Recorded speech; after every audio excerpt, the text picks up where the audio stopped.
자, 이번 3강에서는 제3절 재무성과의 측정과 포괄 손익계산서 이쪽 부분을 살펴보죠. 그래서 이 앞에 부분에서는 이런 거 살펴봤죠. 재무 상태라는 것은 일정 시점의 경제적인 상태라고 살펴봤고요. 네, 재무 성과 또는 경영 성과라고도 하는데 얘는 일정 시점 개념이 아니고 일정 기간입니다. 즉 12월 31일 시점. 네, 얘는 1월 1일부터 12월 31일까지 언제부터 언제까지 기간 개념입니다. 그래서 1월 1일부터 12월 30일까지의 경제적인 성과를 재무성과, 경영성과라고도 하는 겁니다.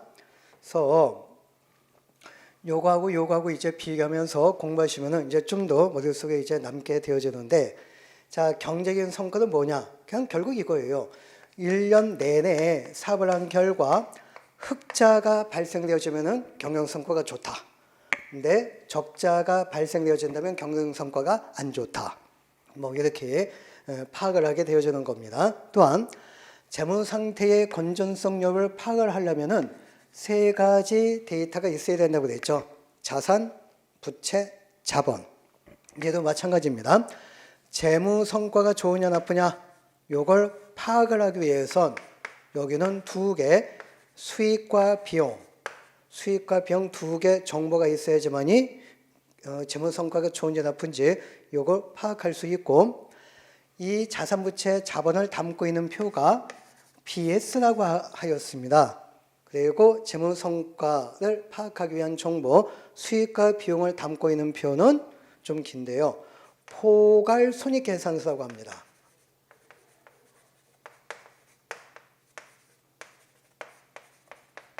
그래서 앞으로 우리 이렇게 했죠. 재무상태표 대신 영어 약자. 그래서 얘도 영어 약자를 사용을 하도록 하겠습니다. Income Statement. 그래서 앞자 따서 IS, 테러단체인가? 하여튼 그 IS가 아니고요. Income Statement, IS 이렇게 표기를 하도록 하겠습니다. BS는 재무상태표, IS는 포괄 손익계산서. 그리고 BS의 정의 일정 시점에 재무상태를 나타내주는 표라고 그랬죠. 그래서 얘는 일정 기간 동안에 재무성과를 나타내주는 표가 IS가 되어지는 겁니다. 자, 이쪽 자산, 부채, 자본 살펴봤잖아요. 자산의 정의, 부채의 정의, 뭐 자본의 정의. 그리고 우리 이렇게 약속했죠.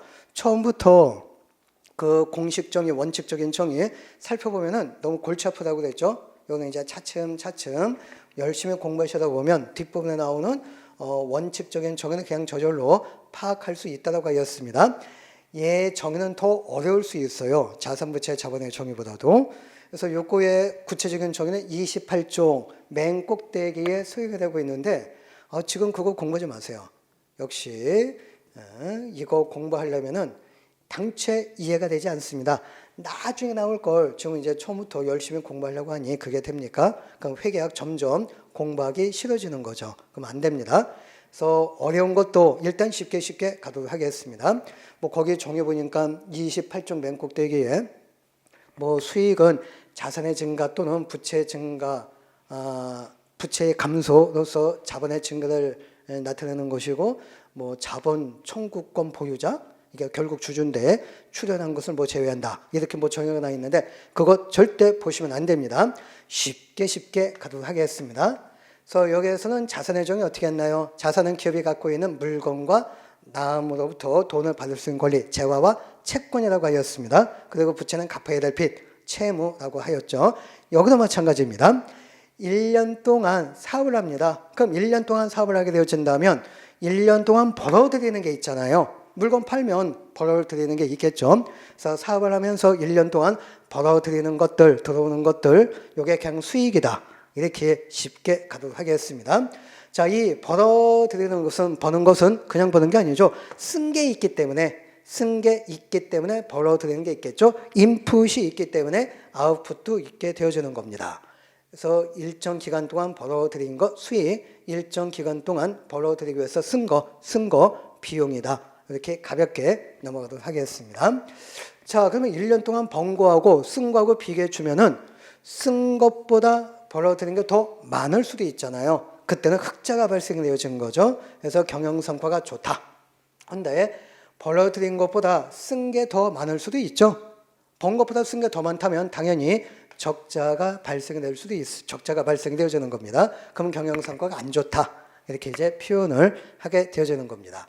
지금 저는 이제 1990년도에 시험에 합격을 해가지고 한 3년 동안 회계법인에서 근무하다가 1993년도 가을에 이제 개업을 했습니다. 개인 사무실. 그래서 지금도 이제 계속 개인 사무실을 운영을 하고 있는데 그 세무사 사무실, 개업하는 공인회계사 사무실은 이건 세무사도 마찬가지일 거예요. 상반기는 좀 흑자이고요. 하반기 때는 뭐 신고할 만한 게 별로 없으니까 하반기 때는 좀 적자입니다. 여러분들 내세법, 부가치세법 공부하시니까 아시겠지만은 상반기 때는 뭐 1월 25일까지 그 전년도분 이익이분 확정, 부가세 확정 신고, 그리고 이제 3월 달은 법인 사업자 부가세 예정 신고, 개인 사업자는 그냥 예정 고지세액이 통지가 되는 거죠. 그리고 이제 5월 달 소득세, 3월 달 법인세 신고 기한. 그래서 상반기 때는 신고가 몰려있기 때문에 좀 수입이 짭짤합니다. 그래서 지난달 5월 달 소득세 그리고 이번 달 성실사업자 신고 때문에 좀 소득이 좀 짭짤해요. 근데 하반기 때는 부가세뿐이 없죠. 7월 25일 1기분 부가세 확정 신고, 10월 25일 그리고 2기분 예정 신고 법인 사업자 그리고 이제 없어요. 별로 신고할 게.